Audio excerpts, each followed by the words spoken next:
ಕಲ್ಯಾಣ ಮಂಟಪದ ಉದ್ಘಾಟನಾ ಅಂಗವಾಗಿ ವಿಶೇಷವಾದಂತಹ ಪೂಜಾ ಕೈಂಕರ್ಯಗಳು ಇಲ್ಲಿ ಪ್ರಾರಂಭವಾಗುತ್ತಾ ಇದೆ.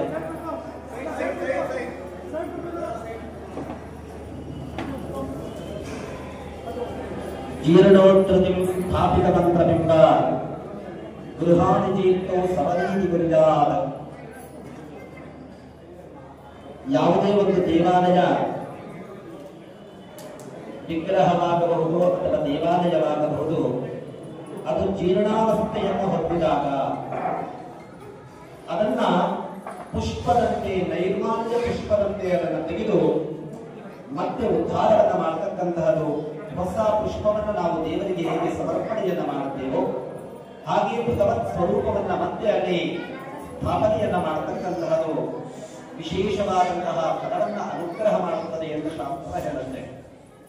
ಯಾವುದೋ ಹೊಸ ದೇವಾಲಯವನ್ನ ನಿರ್ಮಾಣ ಮಾಡಿ ಹೊಸ ಬಿಂಬವನ್ನ ಪ್ರತಿಷ್ಠೆಯನ್ನ ಮಾಡುವುದಕ್ಕಿಂತ ಹಳೆಯದಾಗಿರತಕ್ಕಂತಹ ಪುರಾತನ ಕಾಲದಿಂದಲೂ ಆರಾಧನೆಯನ್ನ ಮಾಡಿಕೊಂಡು ಬಂದಿರತಕ್ಕಂತಹ ದೇವಾಲಯದಲ್ಲಿ ಮತ್ತೆ ಪುನರುಜ್ಜೀವನವನ್ನ ಮಾಡಿ ಅದಕ್ಕೆ ಸಂಬಂಧಪಟ್ಟಂತಹ ಎಲ್ಲ ವ್ಯವಸ್ಥೆಗಳನ್ನ ಉತ್ತಮಗೊಳಿಸಿ ಮತ್ತೆ ದೇವರ ಸಾನ್ನಿಧ್ಯವನ್ನ ಅಲ್ಲಿ ವೃದ್ಧಿಯನ್ನ ಮಾಡಿದರೆ ಸುಸ್ತೋತ್ರ ದೇವ ಆ ಸ್ತೋತ್ರದಿಂದ ಆ ಅಭಿವೃದ್ಧಿಯಿಂದ ಸಂತುಷ್ಟರಾಗಿರತಕ್ಕಂತಹ ತಾಯಿಯು ಕೇಳಿದ ವರಗಳನ್ನ ಅನುಗ್ರಹವನ್ನ ಮಾಡುತ್ತಾಳಂತೆ. ಹೇಗೆ ಅಂದ್ರೆ, ನಾನು ಮೊದಲೇ ಹೇಳಿದ್ನಲ್ಲ, ಪುಷ್ಪಗಳನ್ನ ನಾವು ಇವತ್ತಿನ ದಿನ ಹೂವನ್ನ ದೇವಿಗೆ ಸಮರ್ಪಣೆಯನ್ನ ಮಾಡಿರುತ್ತೇವೆ. ನಾಳೆ ಮತ್ತೆ ಆ ಪುಷ್ಪಗಳನ್ನ ತೆಗೆದು ಹೊಸದಾದ ಪುಷ್ಪಗಳನ್ನ ಇಟ್ಟಾಗ ಅವಳು ಎಷ್ಟು ಸಂತೋಷರಾಗುತ್ತಾಳೆ. ಹಾಗೆಯೇ ಜೀರ್ಣಾವಸ್ಥೆಯಲ್ಲಿರತಕ್ಕಂತಹ ದೇವಾಲಯವನ್ನ ಅಭಿವೃದ್ಧಿಯನ್ನ ಮಾಡತಕ್ಕಂತಹದ್ದು ಶಾಸ್ತ್ರದಲ್ಲಿ ವಿಹಿತವಾದ ಕರ್ಮ. ನಮ್ಮ ಶಿಲ್ಪಶಾಸ್ತ್ರಾದಿಗಳಲ್ಲಿ ಒಂದು ದೇವಾಲಯವನ್ನ ಪುರುಷ ಸ್ವರೂಪ ಅಥವಾ ದೇವಿಯ ಸ್ವರೂಪ ಅಂತ ಹೇಳಲ್ಪಟ್ಟಿದೆ. ಅಂದ್ರೆ ಆ ಗರ್ಭಗೃಹದಲ್ಲಿ ಮಾತ್ರ ತಾಯಿ ಇರೋದಲ್ಲ, ಇಡೀ ದೇವಾಲಯವೇ ಅವಳ ದೇಹ. ತವಿದ್ಗರ್ಭಂ ಪ್ರಥಮಂದತ್ರ ಆಪೋ ಯತ್ರ ದೇವಾ ಸಮಗಚ್ಚಂತ ವಿಶ್ವೇ. ಅಂದ್ರೆ ಇಡೀ ಬ್ರಹ್ಮಾಂಡವೇ ಅವಳ ಗರ್ಭವಾಗಿದೆ. ಆ ಗರ್ಭದಲ್ಲಿ ಇರತಕ್ಕಂಥವರು ನಾವೆಲ್ಲರೂ ಕೂಡ ಅವಳ ಅನುಸಂಧಾನವನ್ನ ಮತ್ತೆ ಗರ್ಭಗೃಹದಲ್ಲಿ ಆ ಜೀವದ ಸ್ವರೂಪದಲ್ಲಿ ಗರ್ಭಗೃಹ, ಮುಖಮಂಟಪಾದಿಗಳು, ಹಾಗೆಯೇ ಧ್ವಜಸ್ತಂಭ, ಪ್ರಧಾನ ಗೋಪುರ ಇವೆಲ್ಲವೂ ಕೂಡ ಆ ಜಗನ್ಮಾತೆಯ ಸ್ವರೂಪ ಅಂತಕ್ಕಂತಹದಾಗಿ, ಹಾಗೆಯೇ ಅವಳ ಯಾವ ಪಾದುಕದಿಂದ ಹಿಡಿದು ಆ ಶಿಖರದವರೆಗೂ ಕೂಡ ಅವಳು ನಿಂತಿರುವ ಸ್ವರೂಪ. ಆ ಗರ್ಭಗೃಹವಿರತಕ್ಕಂತಹದು ಅವಳ ಹೃದಯ ಸ್ವರೂಪ. ಆ ಹೃದಯದಲ್ಲಿ ಜೀವದ ಸ್ವರೂಪದಲ್ಲಿ ಆ ವಿಗ್ರಹಗಳಿವೆ ಎಂಬತಕ್ಕಂತಹದಾಗಿ ನಮ್ಮ ಆಗಮಶಾಸ್ತ್ರಗಳು, ಶಿಲ್ಪಶಾಸ್ತ್ರಗಳು ಅವಳನ್ನ ಹಾಡಿಕೊಂಡಾಡುತ್ತಾ ಇದೆ. ಅದರಿಂದ ಕೇವಲ ದೇವಸ್ಥಾನ ಮಾತ್ರ ಅವಳ ಸನ್ನಿಧಾನವಲ್ಲ, ಆ ದೇವಸ್ಥಾನಕ್ಕೆ ಸಂಬಂಧಪಟ್ಟ ಯಾವ ಯಾವ ವ್ಯವಸ್ಥೆಗಳಿದೆಯೋ ಅದೆಲ್ಲವೂ ಅವಳ ದೇಹವೇ. ಈ ಕಲ್ಯಾಣ ಮಂಟಪವೂ ಕೂಡ ಅವಳ ಅಂಗವಾಗಿದೆ. ಅದರಿಂದ ಸುಸ್ತೋತ್ರ ದೇವ ಯದಿ ಸಂಪದೇ ಸ್ಯಾತ್, ಈ ಕ್ಷೇತ್ರದಲ್ಲಿ ಕೂತ್ಕೊಂಡು ಕೂಡ 2 ಅಕ್ಷತೆಯನ್ನ ನಾವು ಹೋಮದಲ್ಲಿ ಹಾಕಿದ್ರೆ ಸಾಕ್ಷಾತ್ ಅವರ ಪಾದದಲ್ಲಿ ಹಾಕಿದಂತಹ ಫಲ ನಮಗೆ ಪ್ರಾಪ್ತವಾಗುತ್ತೆ. ಅದರಿಂದ ವಿಶೇಷವಾಗಿ ಎಲ್ಲರ ಪರಿಚಯ ನನಗೆ ಹೆಚ್ಚಿಲ್ಲ, ನಮ್ಮ ಭಾಸ್ಕರ್ ಚಿತೋರಿ ಅವರ ಪರಿಚಯ ನನಗೆ ಹೆಚ್ಚಾಗಿದೆ. ಯಾಕೆಂದ್ರೆ ಯಾವುದೇ ನಮ್ಮ ಸಂಸ್ಕೃತದಲ್ಲಿ ಸುಭಾಷಿತದಲ್ಲಿ ಒಂದು ವಾಕ್ಯ ಹೇಳಲ್ಪಡುತ್ತದೆ, ಇಡೀ ವನದಲ್ಲಿರ್ತಕ್ಕಂತಹ ಯಾವುದೋ ಒಂದು ಉತ್ತಮವಾದಂತಹ ಹೂವನ್ನು ಬಿಡ್ತಕ್ಕಂತಹ ಒಂದು ವೃಕ್ಷದಿಂದ ಇಡೀ ವನವೇ ಕಂಪಿತವಾಗ್ತದಂತೆ, ಸುವಾಸನೆಯಿಂದ ಕುಡಿದಂತ ಅಂತ ಆಗ್ತದಂತೆ. ಹಾಗೆಯೇ ಒಬ್ಬ ಸಮಾಜದಲ್ಲಿ ಇಡೀ ಸಮಾಜವನ್ನ ತನ್ನ ಒಳ್ಳೆಯ ಪಥದಲ್ಲಿ ಕರೆದುಕೊಂಡು ಹೋಗಬೇಕಂತಾದ್ರೆ ಅದಕ್ಕೆ ಒಬ್ಬ ವ್ಯಕ್ತಿತ್ವ ಬೇಕಾಗುತ್ತೆ. ಅಂತಹ ವ್ಯಕ್ತಿತ್ವ ನಮ್ಮ ಭಾಸ್ಕರ್ ಚಿತೋರಿ ಅವರದ್ದು ಇದೆ. ಈ ಹಿಂದೂ ಧರ್ಮದ ಅಭ್ಯುತ್ಥಾನವಾಗಬೇಕು, ಹಿಂದೂ ಧರ್ಮಕ್ಕೆ ಬಂದಿರತಕ್ಕಂತಹ ಕಳಂಕಗಳು ನಿವೃತ್ತಿಯಾಗಬೇಕು, ಮತ್ತೆ ಇಲ್ಲಿ ಸಂಸ್ಕಾರ ಸಂಸ್ಕೃತಿಗಳು ಜಾಗೃತವಾಗಬೇಕು. ನಮ್ಮ ವೇದದಲ್ಲಿ ಹೇಳ್ತಕ್ಕಂತಹ ಯಾವ ಚಾತುರ್ವರ್ಣ್ಯವಿದೆಯೋ ಬ್ರಾಹ್ಮಣ ಕ್ಷತ್ರಿಯ ವೈಶ್ಯ, ಅದನ್ನ ಅವನ ಖಡ್ಗದಿಂದ ಅವರ ಶಿರಚ್ಛೇದನವನ್ನ ಮಾಡಿ ಧರ್ಮವನ್ನ ಮತ್ತೆ ಸಂಸ್ಥಾಪನೆಯನ್ನ ಮಾಡುತ್ತಾರೋ ಅವನು ನಿಜವಾದ ಕ್ಷತ್ರಿಯ ಅಂತ ಶಾಸ್ತ್ರಕಾರರು ಹೇಳ್ತಾ ಇದ್ದಾರೆ. ಅದರಿಂದ ನಮ್ಮ ಶಾಸ್ತ್ರಕಾರರು ಬ್ರಾಹ್ಮಣ್ಯಕ್ಕಿಂತಲೂ ಕೂಡ ಬ್ರಾಹ್ಮಣ್ಯವನ್ನು ಮಾಡಿ ಒಂದು ಮಾತನ್ನ ಹೇಳ್ತಾನೆ, ಬ್ರಹ್ಮಬಲಂ ಬಲಂ ತೇಜೋಬಲಂ ಛಾತ್ರಬಲಂ. ಅವನೇ ಹೇಳ್ತಾನೆ, ಆ ಕ್ಷತ್ರಿಯ ಧರ್ಮದಿಂದ ಯಾವ ಒಬ್ಬ ಶತ್ರು ನನ್ನ ಎದುರುಗಡೆ ಬಂದರೂ ಕೂಡ ನನ್ನ ಜ್ಞಾನಬಲದಿಂದ ಅವರನ್ನ ಸಂಹರಿಸಬಲ್ಲೆ. ಎರಡನೆಯದು, ಅವನು ಖಡ್ಗ ಹಿಡಿದು ಹೋರಾಟವನ್ನ ಮಾಡಲಿಕ್ಕೆ ಬಂದ್ರೆ ಕ್ಷಾತ್ರ ಧರ್ಮದಿಂದ ನಾನು ಕ್ಷತ್ರಾದಪಿ ಶರಾದಪಿ, ಆ ಕ್ಷತ್ರಿಯ ತೋಳ್ಬಲಗದಿಂದ ನಾನು ಆ ಶತ್ರುವನ್ನ ಸಂಹರಿಸಬಲ್ಲೆನು ಅಂತ. ವಿಶ್ವಾಮಿತ್ರ ಯಾರು? ಮೂಲ ಕ್ಷತ್ರಿಯ. ಅವನು ಮಹಾಬ್ರಾಹ್ಮಣ ಎಂತಕ್ಕಂತಹದಾಗಿ ವಸಿಷ್ಠರಿಂದ ಪಟ್ಟಾಭಿಷಿಕ್ತನಾಗ್ತಾನೆ. ಅಂದ್ರೆ ಕ್ಷತ್ರಿಯರಿಗೆ ಎಷ್ಟು ಸಾಮರ್ಥ್ಯ ಇತ್ತು ಹಿಂದೆ, ಅದು ಎಲ್ಲ ಹೋಯ್ತು. ಇವತ್ತು ದೇಶಕ್ಕೆ ಇಷ್ಟು ಕ್ಷೋಭೆ ಉಂಟಾಗ್ತಾ ಇದೆ, ಇಷ್ಟೊಂದು ತೊಂದರೆಗಳಾಗ್ತಾ ಇದೆ. ಅದರಿಂದ ನಾವು ಸಂಘಟಿತರಾಗಬೇಕು. ಕಲವು ಸಂಖ್ಯೆ ಶಕ್ತಿ. ಕಲಿಯುಗದಲ್ಲಿ ಎಲ್ಲಿ ಶಕ್ತಿ ಇದೆ? ಕಲಿಯುಗದಲ್ಲಿ ಸಂಘದಲ್ಲೇ ಶಕ್ತಿ ಇರತಕ್ಕಂತಹದ್ದು. ನಾವೆಲ್ಲ ಒಟ್ಟು ಸೇರಬೇಕು. ಅದಕ್ಕೆ ಒಟ್ಟು ಮಾಡತಕ್ಕಂತಹ ಶಕ್ತಿ ನಮ್ಮ ಭಾಸ್ಕರ್ ಚಿತೋರಿ ಅವರಿಗೆ ಇದೆ ಅಂತ ಹೇಳಿ ನಾನು ಅಭಿನಂದನಪೂರ್ವಕವಾಗಿ ನಾನು ಮಾತಾಡ್ತಾ ಇದ್ದೇನೆ. ಅದರಿಂದ ವಿಶೇಷವಾಗಿ ಈ ಸಹಸ್ರ ಚಂಡಿಕಾ ಯಾಗದ ಒಂದು ಪ್ರಧಾನವಾದಂತಹ ಗುರಿಯನ್ನು ಅವರಿಗೆ ಇಟ್ಟುಕೊಂಡು ಎಲ್ಲ ಅವರ ಸಹವರ್ತಿಗಳನ್ನು ಸೇರಿಕೊಂಡು ಈ ವಿಶೇಷವಾದಂತಹ ಕರ್ತವ್ಯವನ್ನು ಮಾಡುತ್ತಾ ಇದ್ದಾರೆ. ಅವರ ಎಲ್ಲ ಸಂಘಟನೆಯ ಏನು ಪಂಚ ಕಮಿಟಿಯವರು ಬಹಳ ಉತ್ತಮವಾದ ಸಹಕಾರವನ್ನ ಇದಕ್ಕೆ ನೀಡಿದ್ದಾರೆ. ಹಾಗೆಯೇ ಈ ಚಂಡಿಕಾ ಹವನವು ಇವತ್ತಿನಿಂದ ಪ್ರಾರಂಭ ಮಾಡಿ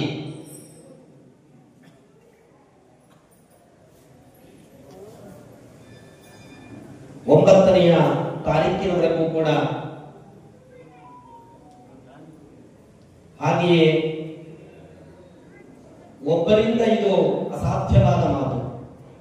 ಯೋಧಕ ಸ್ತೋತ್ರ ದುರ್ಲಭಂ ಅಂದ್ರೆ ಎಲ್ಲ ಹೂವುಗಳು ಒಂದು ಕಡೆ ಸೇರಿದಾಗ ಆ ದಾರ ಅದನ್ನು ಕಟ್ಟಿ ಪೋಣಿಸಿ ತಾಯಿಗೆ ಒಂದು ಹಾರವನ್ನ ಮಾಡಿ ಹಾಕಿ ಆ ದಾರ ಆ ಹೂವುಗಳ ಸಹಾಯದಿಂದ ಆ ಭಗವಂತನ ಶಿರವನ್ನ ಸೇರುವಂತೆ ಎಲ್ಲರನ್ನ ಇಲ್ಲಿ ಇರತಕ್ಕಂತಹ ಸಮಾಜ ಬಾಂಧವರನ್ನ, ಹಾಗೆ ಹಿಂದೂ ಧರ್ಮದ ಎಲ್ಲರನ್ನ, ಹಾಗೆ ಯುವಕ ಬಳಗ, ಮಹಿಳಾ ಬಳಗ, ಹಾಗೆ ನಿಮ್ಮ ಏನು ದಾನಿಗಳಿದ್ದಾರೋ ವಿಶೇಷವಾದ ದಾನಿಗಳಿಂದ ಈ ಒಂದು ಕರ್ತವ್ಯ ನಡೀತಾ ಇದೆ. ಇಂತಹ ವಿಶೇಷವಾದಂತಹ ಕರ್ತವ್ಯದಲ್ಲಿ ನೀವೆಲ್ಲ ಭಾಗಿಯಾಗ್ತಾ ಇರೋದೇ ಧನ್ಯ. ಯಾಕೆಂದ್ರೆ ಈ ಉತ್ತರ ಕರ್ನಾಟಕದಲ್ಲಿ ಅವರು ಹೇಳುವ ಪ್ರಕಾರ ಪ್ರಥಮವಾಗಿ ಈ ಸಹಸ್ರ ಚಂಡಿಕಾ ಯಾಗ ನಡೀತಾ ಇದೆ ಅಂತ ಹೇಳ್ತಾ ಇದ್ದಾರೆ. ಅದರಿಂದ ಈ ಸಹಸ್ರ ಚಂಡಿಕಾ ಯಾಗದ ಬಗ್ಗೆ ಒಂದಿಷ್ಟು ಸಂಕ್ಷಿಪ್ತವಾದ ಮಾಹಿತಿಯನ್ನು ನಾನು ನಿಮಗೆ ಕೊಡ್ತಾ ಇದ್ದೇನೆ. ಇಲ್ಲಿ ಮಾರ್ಕಂಡೇಯ ಪುರಾಣ ಆಗಿರ್ತಕ್ಕಂತಹದು ದೊಡ್ಡ ಅದ್ಭುತವಾದಂತಹ ಒಂದು ಪುರಾಣವಿದೆ. ಆ ಪುರಾಣದಲ್ಲಿ ದೇವಿ ಭಾಗವತ ಆಗಿರತಕ್ಕಂತಹ ಎಂಬತಕ್ಕಂತಹ ವಿಶೇಷವಾದಂತಹ ಒಂದು ಆ ಜಗನ್ಮಾತೆಯ ಪಾರಮ್ಯವನ್ನ ಹೇಳತಕ್ಕಂತಹ ಸಪ್ತಶತಿ 700 ಶ್ಲೋಕಗಳಿಂದ ಕೂಡಿರತಕ್ಕಂತಹ ಶ್ಲೋಕಗಳು ಒಟ್ಟು 700 ಶ್ಲೋಕಗಳಿಂದ ಸಂಪನ್ನವಾಗಿದೆ. ಆ 700 ಶ್ಲೋಕಗಳನ್ನ 3 ವಿಭಾಗಗಳನ್ನಾಗಿ ಒಟ್ಟು 13 ಅಧ್ಯಾಯಗಳನ್ನಾಗಿ ವಿಭಾಗವನ್ನ ಮಾಡಿದ್ದಾರೆ. ಹಾಗೆಯೇ ಅವುಗಳನ್ನ 3 ಚರಿತ್ರೆಯಲ್ಲಿ ಪ್ರಥಮ ಚರಿತ್ರೆ, ಮಧ್ಯಮ ಚರಿತ್ರೆ, ಉತ್ತಮ ಚರಿತ್ರೆ ಎಂಬತಕ್ಕಂತಹದಾಗಿ ವಿಭಾಗವನ್ನ ಮಾಡಿದ್ದಾರೆ. ಹಾಗೆಯೇ ಪ್ರಥಮ ಬಾರಿಗೆ ಜಗನ್ಮಾತೆಯ ಕವಚ, ಅರ್ಗಲ, ಕೀಲಕ ಎಂಬತಕ್ಕಂತಹದಾಗಿ ಪಠನೆಯನ್ನ ಮಾಡಬೇಕು. ಅದಾದ ನಂತರದಲ್ಲಿ 200 ಶ್ಲೋಕಗಳ ಪಠನೆಯನ್ನ ಮಾಡಬೇಕು. ಅದಾದ ಮೇಲೆ ದೇವಿಯ ರಹಸ್ಯಗಳು ಎಂಬತಕ್ಕಂತಹದಾಗಿ 3 ಅಧ್ಯಾಯಗಳಿಂದ ಕೂಡಿರ್ತಕ್ಕಂತಹ ವಿಶೇಷವಾದಂತಹ ಆ ಪಾರಾಯಣ ಗ್ರಂಥವೇ ದೇವಿ ಸಪ್ತಶತಿ ಅಥವಾ ದುರ್ಗಾ ಸಪ್ತಶತಿ ಎಂಬತಕ್ಕಂತಹದಾಗಿ ಕರೆಯಲ್ಪಡುತ್ತದೆ. ಆ ಮಾರ್ಕಂಡೇಯ ಋಷಿಗಳು ಸುಮೇಧ ಎಂಬತಕ್ಕಂತಹ ಯಾವ ರಾಜನಿದ್ದಾರೋ ಹಾಗೆಯೇ ವೈಶ್ಯರ ಇಬ್ಬರ ಸಂವಾದವಿರತಕ್ಕಂತಹದು ಅದು ವಿಶೇಷವಾಗಿ ಹೇಳಲ್ಪಡ್ತಾ ಇದೆ. ಅದರಿಂದ ಆ ಜಗನ್ಮಾತೆಯು ಮಹಾಕಾಳಿಯ ಸ್ವರೂಪದಿಂದ, ಮಹಾಲಕ್ಷ್ಮಿಯ ಸ್ವರೂಪದಿಂದ, ಮಹಾ ಸರಸ್ವತಿಯ ಸ್ವರೂಪದಿಂದ ಹೇಗೆ ರಾಕ್ಷಸರನ್ನ ಸಂಹರಿಸಿ ಎಲ್ಲ ದುಷ್ಟರನ್ನ ಸಂಹಾರವನ್ನ ಮಾಡಿ ಶಿಷ್ಟರನ್ನ ರಕ್ಷಣೆಯನ್ನ ಮಾಡಿದ್ದು ಎಂಬತಕ್ಕಂತಹದಾಗಿ ಆ ಪಾರಮ್ಯದಲ್ಲಿ ಹೇಳಲ್ಪಡುತ್ತದೆ. ರಕ್ತ ಬೀಜಾಸುರರು, ಶುಂಭ ನಿಶುಂಭಾದಿಗಳು, ಮಹಿಷಾಸುರರ ಸಂಹಾರವಿರತಕ್ಕಂತಹದು ಈ ಒಂದು ವಿಶೇಷವಾದಂತಹ ಈ ಪುಸ್ತಕದಲ್ಲಿ ಹೇಳಲ್ಪಟ್ಟಿದೆ. ಹಾಗೆಯೇ ಆ ಜಗನ್ಮಾತೆಯ ಪಾರಮ್ಯವನ್ನ ಅವಳೇ ಹೇಳ್ತಾಳೆ. ಬಾಲಗ್ರಹ ವಿಭೂತಾನಾಂ ಬಾಲಾನಾಂ ಶಾಂತಿಕಾರಕಂ. ಯಾವ ಬಾಲಗ್ರಹ ಪೀಡಿತರಾಗಿರತಕ್ಕಂತಹ ಮಕ್ಕಳಿಗೆ ಆ ಮಂತ್ರವನ್ನ ಕೇಳಿಸಿದ್ರೆ ಸಾಕತ್ತೆ, ಬಾಲಗ್ರಹ ದೋಷಗಳಿಂದ ನಿವೃತ್ತರಾಗ್ತಾರಂತೆ. ಭೂತ ಪ್ರೇತ ಪಿಶಾಚಾನಾಂ ಪಠನಾ ದೇವನಾಶನಂ ಕೊಡ್ತಾಳೆ. ನೀವು ಲಕ್ಷ ಕೊಟ್ಟರೆ ಕೋಟಿ ಕೊಡ್ತಾಳೆ. ಇದನ್ನ ಕೊಟ್ಟು ನೋಡಿ, ನೀವು ಅಪೇಕ್ಷೆ ಪಡಬೇಡಿ. ನೀವು ಶರಣಾಗತಿಯ ಅರ್ಥ ಪರಿಪೂರ್ಣವಾಗಿ ಅವರಿಗೆ ಶರಣಾಗಿ ಈ ಸೇವೆಯನ್ನ ಮಾಡಿ, ಯಾವುದೇ ಫಲಾಪೇಕ್ಷೆ ಇಲ್ಲದೆ, ಯಾವುದೇ ವಿರೋಧವಿಲ್ಲದೆ, ನಾನು ಮೊದಲೇ ಹೇಳಿದ್ನಲ್ಲ, ಈ ಯಜ್ಞಕ್ಕೆ ಯಾರು ವಿರೋಧವನ್ನು ಮಾಡುತ್ತಾರೋ ಅವರನ್ನು ಸಂಹರಿಸ್ತಾಳೆ ಅಂತ ಶಾಸ್ತ್ರ ಹೇಳ್ತಾ ಇದೆ, ನಾನೆಲ್ಲ ಹೇಳ್ತಾರೆ. ಅದರಿಂದ ಇದಕ್ಕೆ ಶರಣಾಗತಿ ಒಂದೇ ಪ್ರಧಾನವಾದದ್ದು. ಅಂತಹ ಶರಣಾಗತಿಯೊಂದಿಗೆ ಬಹಳ ಅದ್ಭುತವಾಗಿ ವಿಶೇಷವಾಗಿ ಕಲ್ಯಾಣ ಮಂಟಪದ ತಾರೀಕಿನವರೆಗೂ ಕೂಡ ವಿಶೇಷವಾದಂತಹ ಕಾರ್ಯಕ್ರಮಗಳು ಈ ಕ್ಷೇತ್ರದಲ್ಲಿ ನಡೀತಾ ಇದೆ. ನಾನು ಪ್ರಾತಃ ಕಾಲದಲ್ಲಿ ಹೇಳಿದ್ದೆ, ಒಂದು ದೇವಾಲಯದ ಉದ್ಧಾರ ಆಗಬೇಕು, ಆ ದೇವಾಲಯಕ್ಕೆ ಬರ್ತಕ್ಕಂತಹ ಎಲ್ಲ ಜನರ ಸಂಕಲ್ಪಗಳು, ಹರಕೆಗಳು ಸಫಲವಾಗಬೇಕು ಅಂತಾದರೆ ಆಚಾರ್ಯ ತಪಸಾಮ್ರಾಜ ಜಪೇನ ನಿಯಮೇನ ಚ ಉತ್ಸವೇನ ಅನ್ನದಾನೇನ ಕ್ಷೇತ್ರ ಒಂದು ಕ್ಷೇತ್ರ ಬೆಳಿಬೇಕು ಅಂತಾದ್ರೆ ಆ ಕ್ಷೇತ್ರದಲ್ಲಿರುವ ಧರ್ಮಾಧಿಕಾರಿಗಳೆಲ್ಲರೂ ಸುಭೀಕ್ಷವಾಗಿರಬೇಕು, ಎಲ್ಲ ಭಕ್ತರು ಸುಭೀಕ್ಷವಾಗಿರಬೇಕು ಅಂತಾದ್ರೆ ಆ ದೇವಸ್ಥಾನದಲ್ಲಿ ನಿತ್ಯ ಪೂಜೆಗಳು, ನೈಮಿತ್ತಿಕ ಪೂಜೆಗಳು, ಕಾಮ್ಯ ಪೂಜೆಗಳು ಶ್ರದ್ಧಾಪೂರ್ವಕವಾಗಿ ನಡೀಬೇಕಂತೆ ಅಲ್ಲಿ ಆ ದೇವಸ್ಥಾನದಲ್ಲಿ. ಹಾಗೆ ಜಪೇನ ನಿಯಮೇನ ಚ ಪ್ರತಿ ಅವಳ ಸಂಬಂಧವಾದ ಜಪಗಳು, ಅವಳ ಸಂಬಂಧಿತವಾದ ಪಾರಾಯಣಗಳು ಕ್ಷೇತ್ರದಲ್ಲಿ ನಡೀಬೇಕಂತೆ. ಉತ್ಸವೇನ ಅನ್ನದಾನೇನ ನಿತ್ಯೋತ್ಸವ, ಪಕ್ಷೋತ್ಸವ, ಸಂವತ್ಸರೋತ್ಸವಗಳು ನಡೀಬೇಕು ಅಂತ ಹೇಳಿ ನಿತ್ಯ ಉತ್ಸವ ಮಾಡಬೇಕಂತೆ. ಅದಾಗದೇ ಇದ್ರೆ ವಾರಕ್ಕೆ ಒಂದು ಉತ್ಸವವನ್ನು ಮಾಡಬೇಕು, ಅದೂ ಆಗದಿದ್ರೆ ತಿಂಗಳಿಗೆ ಒಂದು ಉತ್ಸವವನ್ನು ಮಾಡಬೇಕಂತೆ. ಅದು ಸಾಧ್ಯವಿಲ್ವಾ, ವರ್ಷಕ್ಕೆ ಒಂದಾದರೂ ಉತ್ಸವವನ್ನು ಅವಳನ್ನು ನಡೆಸಬೇಕು. ಅನ್ನದಾನೇನ ಆ ಕ್ಷೇತ್ರದಲ್ಲಿ ನಿತ್ಯ ಅನ್ನದಾನ, ಅದಾಗಿಲ್ಲಾದ್ರೆ ಶುಕ್ರವಾರದ ದಿನ ಅನ್ನದಾನ, ಅದಾಗಿಲ್ಲಾದ್ರೆ ಅಮಾವಾಸ್ಯೆ ಹುಣ್ಣಿಮೆಗಳಲ್ಲಿ ಅನ್ನದಾನ, ಅದಾಗಿಲ್ಲಾದ್ರೆ ವಾರ್ಷಿಕೋತ್ಸವದಲ್ಲಿ ಅನ್ನದಾನವಾದರೆ ಅವಳು ಸಂತುಷ್ಟಳಾಗಿ ಕೇಳಿದ ವರಗಳನ್ನ ಅವಳ ಅನುಗ್ರಹವನ್ನು ಮಾಡುತ್ತಾಳಂತೆ. ಅದರಿಂದ ಒಂದು ಕಡೆ ಶಾಸ್ತ್ರಕಾರರು ಹೇಳುತ್ತಾರೆ, ಈ ಕಲಿಯುಗದಲ್ಲಿ ಬಹಳ ವಿಶೇಷವಾಗಿ ಶೀಘ್ರವಾಗಿ ನಮ್ಮ ಕೈ ಹಿಡಿದು ನಡೆಸತಕ್ಕಂಥವಳು ತಾಯಿಯೊಬ್ಬಳೇ ಆಗಿದ್ದಾಳೆ. ಅದರಿಂದ ನೀವೆಲ್ಲರೂ ಈ ಒಂದು ಕ್ಷೇತ್ರದಲ್ಲಿ ಇದನ್ನ ಹುಬ್ಬಳ್ಳಿಯನ್ನ ಗಂಡು ಮೆಟ್ಟಿದ ನಾಡು ಅಂತ ಹೇಳುತ್ತಾರೆ. ನಾವಿನ್ನೆಲ್ಲ ಸುತ್ತಮುತ್ತ ನಾವು ಉತ್ತರ ಕರ್ನಾಟಕದಲ್ಲಿ, ಯಾಕೆಂದ್ರೆ ನಮ್ಮ ಕರ್ನಾಟಕಕ್ಕೆ ಒಂದು ಹೆಸರು ಬಂದಿದೆ ಅಂತ ಆದ್ರೆ ಉತ್ತರ ಕರ್ನಾಟಕದಿಂದಲೇ ನಮ್ಮ ಪುರಾತನ ವ್ಯವಸ್ಥೆಯನ್ನು ನಾವು ನೋಡಿದ್ರೆ, ನಮ್ಮ ಇಲ್ಲೇ ಪಕ್ಕದಲ್ಲಿರ್ತಕ್ಕಂತಹ ವಿಜಯನಗರ ಸಾಮ್ರಾಜ್ಯ ಯಾರದ್ದು? ಉತ್ತರ ಕರ್ನಾಟಕದವರು. ಬಾದಾಮಿ ಚಾಲುಕ್ಯರು ಯಾರು? ಅವರು ಉತ್ತರ ಕರ್ನಾಟಕದವರೇ. ಹಾಗೆ ಈ ಒಂದು ವಿಶೇಷವಾದಂತಹ ಹಾಗೆ ಈ ಮರಾಠ ಕಾಲದಲ್ಲಿ ನಮ್ಮ ಯಾವ ಸಂಭಾಜಿ ಇದ್ದಾರೋ ಅವರ ಕಾಲಘಟ್ಟದಲ್ಲಿ ಹಿಂದುತ್ವ ಮತ್ತೆ ಪ್ರತಿಷ್ಠಾಪನೆಯನ್ನ ಮಾಡಲ್ಪಟ್ಟಿದೆ. ಅದು ಮತ್ತೆ ಸುಭೀಕ್ಷವಾಗಿ ಉಳಿಬೇಕು ಅನ್ನುವ ಉದ್ದೇಶದಿಂದ ನೀವೆಲ್ಲರೂ ಸೇರಿ ಈ ಸಹಸ್ರ ಚಂಡಿಕಾ ಯಾಗದಲ್ಲಿ ಸಂಪನ್ನರಾಗ್ತಾ ಇದ್ದೀರಿ. ದಯವಿಟ್ಟು ಪ್ರಾತಃ ಕಾಲ ಮತ್ತು ಸಾಯಂಕಾಲದಲ್ಲಿ ವಿಶೇಷವಾದಂತಹ 150 ಜನ ಪುರೋಹಿತರಿಂದ ಆ ಜಗನ್ಮಾತೆಯ ಪಾರಮ್ಯವನ್ನ ಪಾರಾಯಣವನ್ನ 1000 ಬಾರಿ 700 ಶ್ಲೋಕ ಮತ್ತು ಕವಚ ಅರ್ಗಲ ಕೀಲಕ ರಹಸ್ಯತ್ರಯಗಳು ಒಟ್ಟು 1000 ಶ್ಲೋಕಗಳಾಗ್ತದೆ. ಅದನ್ನ 1000 ಬಾರಿ ಪಠನೆಯಾಗ್ತದೆ. ಇಲ್ಲಿ ನಾನು ಮೊದಲೇ ಹೇಳಿದ್ನಲ್ಲ, ಶ್ರುತಂ ಹರದಿ ಪಾಪಾನಿ ತಥಾರೋಗ್ಯಂ ಪ್ರಯಚ್ಛತಿ. ಓಂ ದುರ್ಗಾಯೈ ನಮಃ ಎನ್ನುವ ಮಂತ್ರ ಕೇಳಿದ್ರೆ ಸಾಕಂತೆ ಅವನ ಜನ್ಮಾಂತರದಲ್ಲಿ ಮಾಡಿದ ಎಲ್ಲ ಪಾಪಗಳು ಕ್ಷಯವಾಗಿ ಹೋಗ್ತದಂತೆ. ಹಾಗಿರುವಾಗ ನೀವಿಷ್ಟು ಸಹಸ್ರವಾರಿಯಾಗಿ ಅವಳ ಪಾರಾಯಣ ಮಾಡುವಾಗ ಅವಳು ನಿಜವಾಗಿಯೂ ಅಲ್ಲಿ ಜಾಗೃತರಾಗ್ತಾಳ ಇಲ್ವಾ? ಅದರಿಂದ ನಮ್ಮಲ್ಲಿ ಕಲ್ಪನೆ ಬೇಡ, ಅಲ್ಲಿ ಪಾರಾಯಣ ಮಾಡಿದ್ರೇನು, ಇಲ್ಲಿ ಪಾರಾಯಣ ಮಾಡಿದ್ರೇನು, ಎಲ್ಲವೂ ಅವಳ ಸನ್ನಿಧಾನವೇ. ನಾನು ಏನು ಹೇಳಿದೆ, ಅವಳ ಕೈಯನ್ನ ಹೀಗೆ ಚಾಚಿದ್ದಾಳೆ ಅಷ್ಟೇನೆ. ಅದು ಈ ಕಲ್ಯಾಣ ಮಂಟಪವು ಅವಳ ಕೈ, ಅವಳ ಬಾಹುಗಳ ಮೇಲೆ ನಾವು ಕುಳಿತು ಜಪವನ್ನ ಮಾಡುತ್ತಾ ಇದ್ದೇವೆ. ಬಾಹು ಯಾರು? ಕ್ಷತ್ರಿಯರೇ ಬಾಹು. ತಾಯಿಯ ಬಾಹುಗಳು ಯಾರದು? ಕ್ಷತ್ರಿಯರದು. ಮುಖ ಯಾರದು? ಬ್ರಾಹ್ಮಣರದು. ತೊಡೆ ಯಾರು? ವೈಶ್ಯರದು. ಅದರಿಂದ ಒಬ್ಬೊಬ್ಬರೂ ಕೂಡ ಇಡೀ ಸಮಾಜದಲ್ಲಿ ಈ ಜಾತಿಯನ್ನ ನಾವು ಕೇವಲ ಮನೆಯೊಳಗಡೆ ಇಟ್ಟುಕೊಂಡು ನಮ್ಮ ಧರ್ಮ ಕೇವಲ ಹಿಂದುತ್ವದ ಉಳಿವಿಗಾಗಿ ನಮ್ಮ ಹೋರಾಟ ಇರಬೇಕು ಅಂತ ನಿಮ್ಮೆಲ್ಲರಲ್ಲಿ ಪ್ರಾರ್ಥಿಸಿಕೊಳ್ತಾ ಈ ಒಂದು ಕಾರ್ಯಕ್ರಮವನ್ನು ಪ್ರಾರಂಭ ಮಾಡುತ್ತಾ ಇದ್ದೇವೆ. ಹಾಗೆ ನಿತ್ಯ ಪಾರಾಯಣಗಳು, ಹೋಮಗಳು ನಿತ್ಯ ನಿರಂತರವಾಗಿ ನಡೀತಾ ಇರ್ತದೆ. ದಯಮಾಡಿ ನೀವೆಲ್ಲರೂ ಕೂಡ ಇದರಲ್ಲಿ ಭಾಗವಹಿಸಿ ಜಗನ್ಮಾತೆಯ ಅನುಗ್ರಹಕ್ಕೆ ಪಾತ್ರರಾಗಿ ಅಂತ ಕೇಳಿಕೊಳ್ಳುತ್ತಾ ಈ ಕಾರ್ಯಕ್ರಮವನ್ನ ಪ್ರಾರಂಭ ಮಾಡುತ್ತಾ ಇದ್ದೇವೆ. ಎಲ್ಲರೂ ಕೂಡ ಅಲ್ಲಿಂದಲೇ ಕೈ ಮುಗಿದು ಹೇಳಿ: ಶ್ರೀ ಗುರುಭ್ಯೋ ನಮಃ, ಶ್ರೀ ಗಣೇಶಾಯ ನಮಃ, ಶ್ರೀ ಸರಸ್ವತ್ಯೈ ನಮಃ, ಶ್ರೀ ದುರ್ಗಾಯೈ ನಮಃ, ಶ್ರೀ ದ್ಯಾಮವ್ವದೇವ್ಯೈ ನಮಃ, ಲಕ್ಷ್ಮೀನಾರಾಯಣಾಭ್ಯಾಂ ನಮಃ, ಉಮಾಮಹೇಶ್ವರಾಭ್ಯಾಂ ನಮಃ,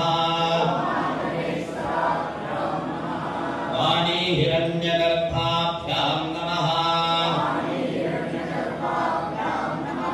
ಶಚೀ ಪುರಂದರಾಭ್ಯಾಂ ನಮಃ, ದುರ್ಗಾಯೈ ನಮಃ,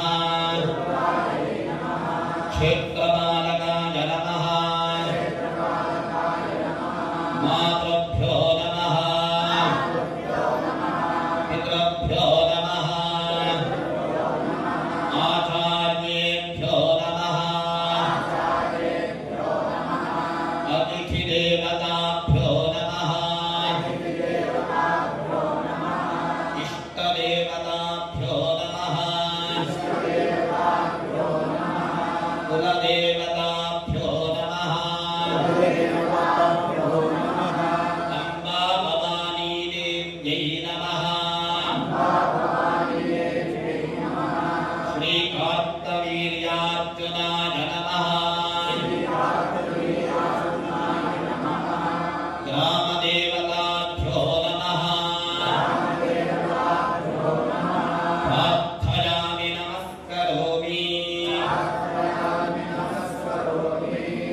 ಎಲ್ಲ ದೇವರನ್ನ ಪ್ರಾರ್ಥನೆ ಮಾಡಿಕೊಳ್ಳಿ.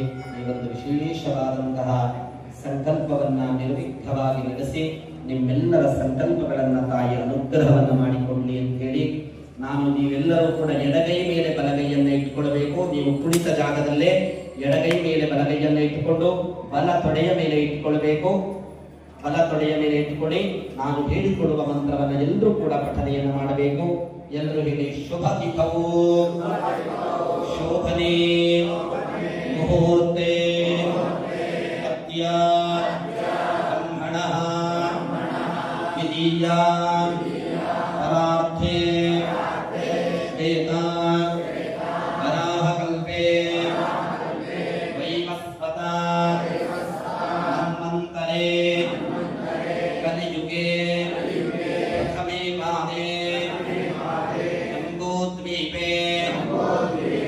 भारतवर्षे भरतखण्डे दण्डकारण्ये गोदावर्याः दक्षिणे तीरे शालिवाहनशके बौद्धावतारे रामक्षेत्रे अस्मिन् वर्तमाना काला यावहारिके चान्द्रमानेन अस्य अभवादि षष्टि संवत्सराणां मध्ये श्रीमत् विश्वावसुनाम संवत्सरे उत्तरायणे वसन्त ऋतौ वैशाखमासे शुक्लपक्षे तस्या षष्ट्यां शुभतिथौ वासरः वासरस्तु शुभमङ्गलकरा स्थिरवासरा युक्तायां शुभनक्षत्रा शुभयोगा शुभकरणा एवं गुणा विशेषण विशिष्टायां अस्यां शुभतिथौ मम उपात्ता समस्ता तुलिता क्षयद्वारा श्री परमेश्वर प्रीत्यर्थं देवा देवोत्तमे देवता सार्वभौमे अखिलाण्डकोटि ब्रह्माण्डनायकी श्री दुर्गम्मा देवी प्रीत्यर्थं यामम्ब देवी प्रीत्यर्थं श्री दुर्गा भवानी देवता प्रसाद सिद्ध्यर्थं कार्तवीर्यार्जुन देवता प्रसाद सिद्ध्यर्थं ಎಲ್ಲರೂ ನಿಮ್ಮ ಗೋತ್ರ ನಿಮ್ಮ ನಕ್ಷತ್ರ ನಿಮ್ಮ ರಾಶಿ ನಿಮ್ಮ ಹೆಸರು ನಿಮ್ಮ ಮನೆಯ ಮಕ್ಕಳ ಎಲ್ಲರ ಹೆಸರುಗಳನ್ನು ಒಮ್ಮೆ ಹೇಳಿಕೊಳ್ಳಿ. ನೀವು ಯಜಮಾನಸ್ಯ ಗೋತ್ರೋದ್ಭವಸ್ಯ ಅಗಸ್ತ್ಯ ಗೋತ್ರ ಭಾಸ್ಕರನಾಮಧೇಯಸ್ಯ ಮೂಲಾಕ್ಷತ್ರೇ ಧನುರಾಶೋರಾಸ್ಯ ಯಜಮಾನಸ್ಯ ಧರ್ಮಕಾಂತಾಯಾಃ ಭಾಗ್ಯಶ್ರೀನಾಮ್ಯಾಃ ಆಶ್ಲೇಷಾಕ್ಷತ್ರೇ ಕರ್ಕಾಟಕರಾಶೋಜಾತಾಯಾಃ ಆದಿತ್ಯನಾಮಧೇಯಸ್ಯ ರೋಹಿಣೀ ನಕ್ಷತ್ರೇ ವೃಷಭರಾಶೋಜಾತಸ್ಯ ತೃಪ್ತಿನಾಮ್ಯಾಃ शाखा नक्षत्रे तुलाराशो जातायाः सह कुटुम्बानां यजमानस्य गोत्र कार्त्य गोत्रोद्भवस्य नीलकण्ठनामधेयस्य अनुराधा नक्षत्रे वृश्चिकराशो जातस्य यजमानस्य धर्मकान्तायाः आज्ञानाम्याः आरिन्द्रा नक्षत्रे मिथुनराशो जातायाः कार्त्य गोत्रोद्भवायाः सह कुटुम्बानां काश्यपगोत्रोद्भवस्य रामेन्द्रनामधेयस्य अनुराधा नक्षत्रे वृश्चिकराशो जातस्य यजमानस्य धर्मकान्तायाः शोभानाम्याः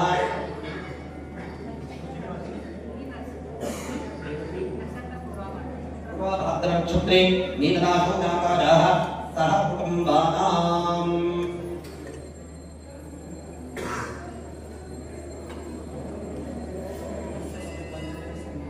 यस्यत्के पंचट्रस्ट श्री दुर्गा देवी देवस्थान राजीवानपेटे हुब्बಳ್ಳಿ समस्त भक्तजनानांच ಎಲ್ಲರೂ ಹೇಳಿಕೊಳ್ಳ್ರಿ ಅಸ್ಮಾಕಂ ಸಹ ಕುಟುಂಬಾನಾಂ ಕ್ಷೇಮ ಸ್ಥೈರ್ಯ ವಿಜಯ ವೀರ್ಯ ಅಭಯ ಆಯುಃ ಆರೋಗ್ಯ आरोग्य अभिवृद्धि अर्थम धर्म अर्थ काम मोक्ष चतुर्विध पुरुषार्थ सिद्ध्यर्थम मम इह जन्मनि जन्म जन्मान्तरेषु बाल्य यौवन कौमार वार्धिकेषु जाग्रत स्वप्न सुषुप्ति आदि अवस्थासु मनः वाक् काय कर्मभिः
मंगला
ಸಂಕಲ್ಪ ಅಂತ ಹೇಳ್ತೀವಿ.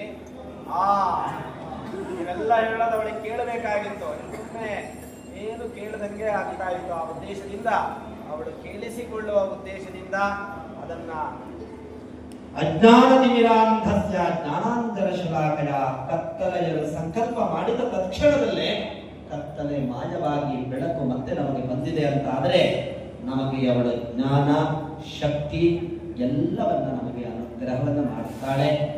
ಈ ಹಿಂದೂ ಧರ್ಮದ ಅಭ್ಯುತ್ಥಾನವಾಗಬೇಕು, ಮತ್ತೆ ಕ್ಷಾತ್ರ ಧರ್ಮ ಭಾರತ ದೇಶದಲ್ಲಿ ಸೆಟದು ನಿಲ್ಲುವಂತಾಗಬೇಕು, ಎಲ್ಲರಿಗೂ ಕ್ಷಾತ್ರ ಧರ್ಮದವರು ಮಾರ್ಗದರ್ಶನ ಮಾಡುವಂತವರಾಗಬೇಕು ಎನ್ನುವ ಉದ್ದೇಶದಿಂದ ಈ ಚಂಡಿಕಾ ಯಾಗದ ಪ್ರಾರಂಭದ ಅಂಗವಾಗಿ ನಿಮ್ಮೆಲ್ಲರ ಸಂಕಲ್ಪ, ನಿಮಗೆ ಏನೇನು ಪ್ರಾಪ್ತವಾಗಬೇಕು ಎಲ್ಲವನ್ನ ನೀವೇ ಹೇಳಿಕೊಂಡಿದ್ದೀರಿ. ಅದರಿಂದ ನೀವು ಏನೇನು ಸತ್ಸಂಕಲ್ಪಗಳನ್ನ ಮಾಡಿದ್ದೀರೋ ಅದನ್ನ ತಾಯಿ ತಥಾಸ್ತು ಅಂತ ಹೇಳ್ತಾಳಂತೆ. ಒಳ್ಳೆಯ ಸತ್ಸಂಕಲ್ಪಗಳಿಗೆ ನನ್ನ ಆಶೀರ್ವಾದವಿದೆ ಅಂತ ಅವಳು ಹೇಳ್ತಾಳೆ.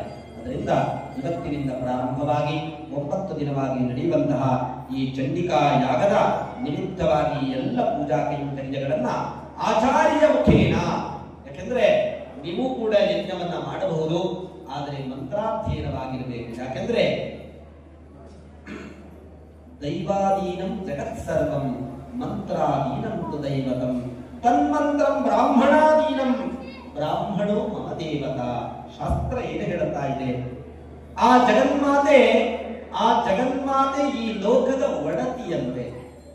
ಅವಳ ಅನುಜ್ಞೆ ಇಲ್ಲದೆ ಲೋಕದಲ್ಲಿ ಒಂದು ಹುಲ್ಲು ಕಡ್ಡಿ ಕೂಡ ಆಚೆ ಈಚೆ ಆಡ್ಲಿಕ್ಕೆ ಸಾಧ್ಯ ಇಲ್ಲ. ನೀವು ಇಷ್ಟು ಜನ ಬಂದಿದ್ದೀರಲ್ಲ ಇವತ್ತು, ಇನ್ನೂ ಒಂದಿಷ್ಟು ಜನ ಬರ್ಬೋದಾಗಿತ್ತು, ಆದರೆ ಅವರಿಗೆ ಬರುವ ಅವಕಾಶವನ್ನು ಅವಳು ಕೊಟ್ಟಿಲ್ಲ ಅನ್ಸುತ್ತೆ. ಇನ್ಯಾವತ್ತೋ ಬರಬಹುದು, ಆದರೆ ಬರಬೇಕು ಅನ್ನೋದಕ್ಕೆ ಕಾರಣ ಯಾರು? ಜಗನ್ಮಾತೆ. ಮಂತ್ರಾಧೀನಂತು ದೈವತಂ. ಆ ತಾಯಿ ಯಾರಿಗೆ ಅಧೀನಳಾಗಿದ್ದಾಳೆ? ಮಂತ್ರಕ್ಕೆ ಅಧೀನಳಾಗಿದ್ದಾಳಂತೆ. ಆ ಸಪ್ತಶತಿಯ ಒಂದೊಂದು ಶ್ಲೋಕಕ್ಕೂ ಅವಳು ಅಧೀನಳಾಗಿದ್ದಾಳೆ.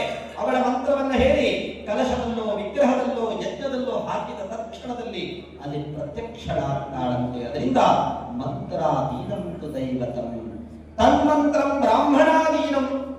ಆ ಮಂತ್ರಗಳು ಯಾರಿಗೆ ಅಧೀನ? ಬ್ರಾಹ್ಮಣಾಧೀನಂ. ಬ್ರಾಹ್ಮಣ ಅಂದ್ರೆ ಯಾರೋ ಜುಟ್ಟು ಜನಿವಾರ ಇಟ್ಕೊಂಡವರು ಅಥವಾ ಬ್ರಾಹ್ಮಣರಿಗೆ ಹುಟ್ಟಿದವರು ಅಂತ ಅರ್ಥ ಅಲ್ಲ. ಯಾರಾದರೂ ಆಗಬಹುದು, ಬ್ರಾಹ್ಮಣರ ಯಾರು ಬೇಕಾದರೂ ಮಂತ್ರವನ್ನ ಅಧ್ಯಯನವನ್ನ ಮಾಡಬಹುದು.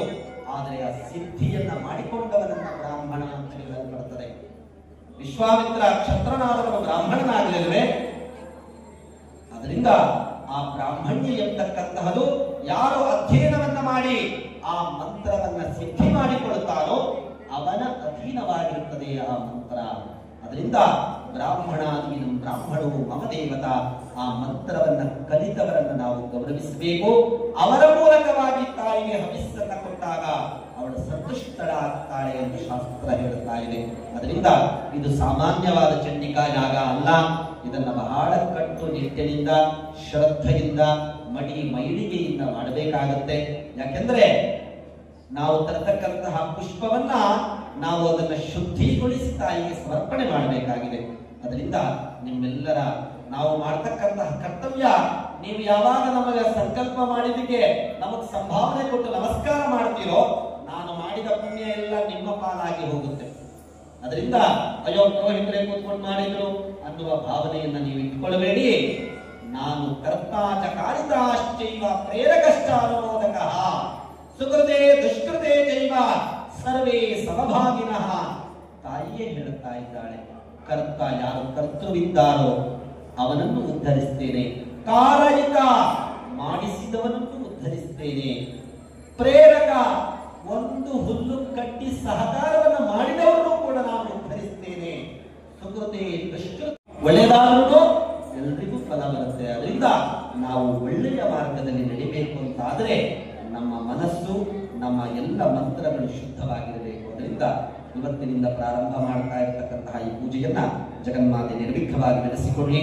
ನಿಮ್ಮೆಲ್ಲರ ಸಂಕಲ್ಪವನ್ನ ಅವಳು ಅನುಗ್ರಹ ಮಾಡಿ ಅಂತ ಹೇಳಿ ತಾಯಿಯಲ್ಲಿ ಇನ್ನೊಮ್ಮೆ ಪ್ರಾರ್ಥನೆ ಮಾಡಿಕೊಡ್ತಾ, ದುರ್ಗಾ ಮಾತಾ ಕೀ ಜೈ, ಯಾಮಮ್ಮ ಮಾತಾ ಕೀ ಜೈ, ಅಮ್ಮಾ ಭವಾನಿ ಮಾತಾ ಕೀ ಜೈ, ಕಾರ್ತವೀರ್ಯಾರ್ಜುನ ಮಹಾರಾಜ ಕೀ ಜೈ, ಆಂಜನೇಯ ಮಹಾರಾಜ ಕೀ ಜೈ, ಶ್ರೀ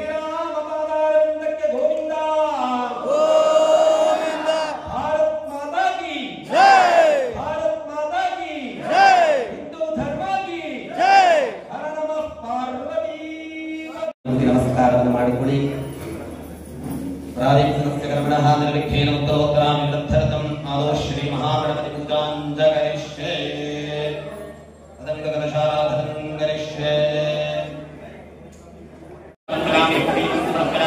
ಪರಿಮಳಗಂಧಾಂ ಧಾರಾಮಿ ಸತ್ಯೋದಯಂಕರಣಾರ್ಥೇ ಅಕ್ಷರಾಂ ಸಮರ್ಪಯಾಮಿ ಹರಿದ್ರಾಂ ಸಮರ್ಪಯಾಮಿ ಪುಷ್ಪದೂಢಂ ಸಮರ್ಪಯಾಮಿ ಸಿಂಧೂರಾಣಿ ಮಂಗಳದ್ರವ್ಯಾಣಿ ಸಮರ್ಪಯಾಮಿ ಪುಷ್ಪಮಾಲಿಕಾಂ ಸಮರ್ಪಯಾಮಿ पुष्पे पूजयामि सुखाय नमः एकदन्ताय नमः विनाय नमः वैरवगाय नमः विनाय नमः विघ्नाय नमः सुप्रकेतवे नमः शिक्षाय नमः पारमाय नमः पारमे नमः पुष्पाहाय नमः नाले नमः श्रीमन्मः गणाधिपतये नमः नानाविधे नमस्कारां समर्पयामि वनस्पतिर्गोत्सवो मुखायो नमः वे सर्वदेवानां भगवतं प्रतिगच्छामि दिव्यसुतमाग्रामयामि सत्यं श्रीमन्त्रयामि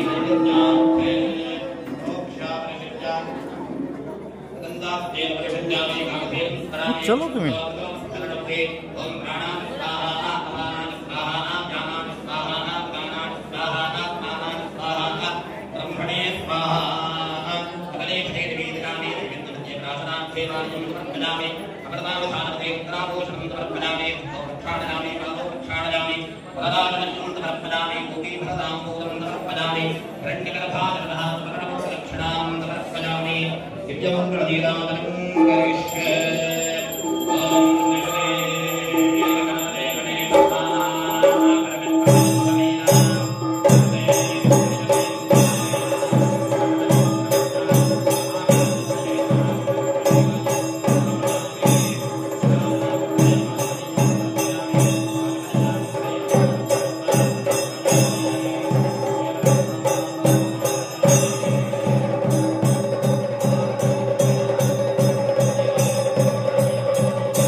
ಎಲ್ಲರೂ ಕೈ ಮುಗಿದು ಗಣಪತಿಯನ್ನು ಪ್ರಾರ್ಥನೆ ಮಾಡಿ ಎಂದು ಹೇಳಿದೆ. ವಕ್ರತುಂಡ ಮಹಾಕಾಯ ಕೋಟಿ ಸೂರ್ಯ ಸಮಪ್ರಭಾ ನಿರ್ವಿಘ್ನ ಕುರುಮೇ ದೇವ ಸರ್ವಕಾರ್ಯೇಷು ಸರ್ವದಾ ನಮೋ ನಮೋ ಗಣೇಶಾಯ ನಮಸ್ತೆ ಶಿವಸೂನವೇ ಮಯಾ ಆರಬ್ಧಂ ಇದಂ ಕರ್ಮ ಸರ್ವವಿಘ್ನ ಹರೋ ಭವ ಭವ ಸಂಚಿತ ಪಾಪೌಘ ವಿಧ್ವಂಸನ ವಿಚಕ್ಷಣ ವಿಘ್ನ ಅಂಧಕಾರ ಭಾಸ್ವಂತಂ ವಿಘ್ನರಾಜಂ ಅಹಂ ಭಜೆ. ಗಣಪತಿಯನ್ನು ಪ್ರಾರ್ಥನೆ ಮಾಡಿಕೊಳ್ಳಿ.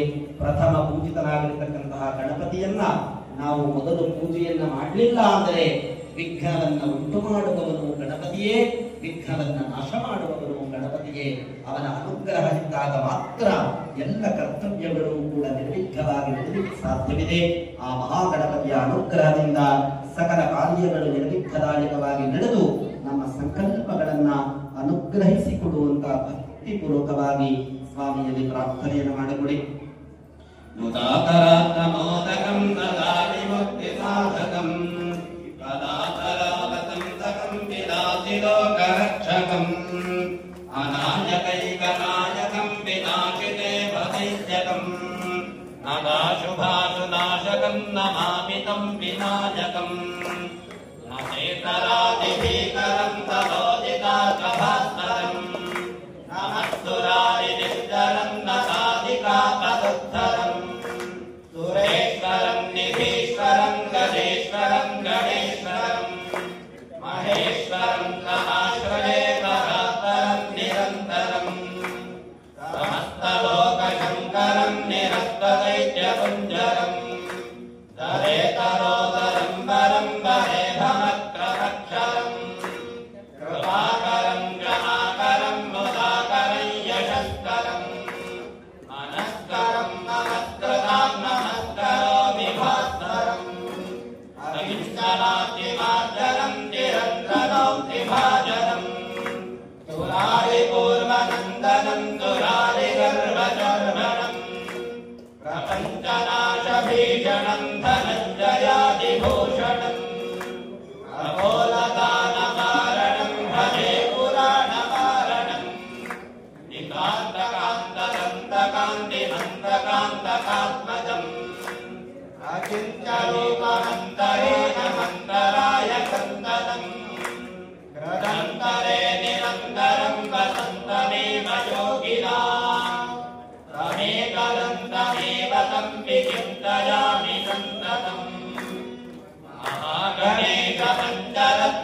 पूजा सकल विख्याता श्री महागणपति प्रेयतां सप्रीतो वरदो भवतु।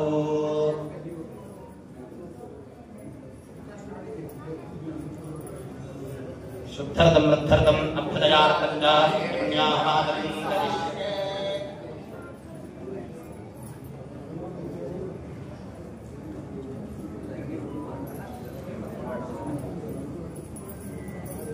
शुद्धर्दं वृद्धर्दं अभ्युदयार्थं च पुण्याहादं करिष्ये।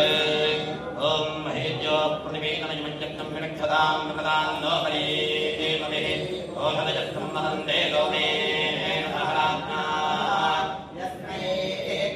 ब्राह्मणस्तप्राजन्मारयामते येन लोकाजनजानधान्यां वीर्यं महन्ते रक्षितम् अभ्यन्तत्तनजत्वजीमये राथो विश्वासयोगम् होमाकर्षे युधावनिष्ठे वर्णविदाते अभिन्द्रोणाकविक्रदत अग्ने लङ्के जमे तत्त्वे तत्त्वम् अधिज्ञामरत्रथे तत्तयान्ये दीपे शृणोत्याशोमया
प्रार्थना करिष्ये।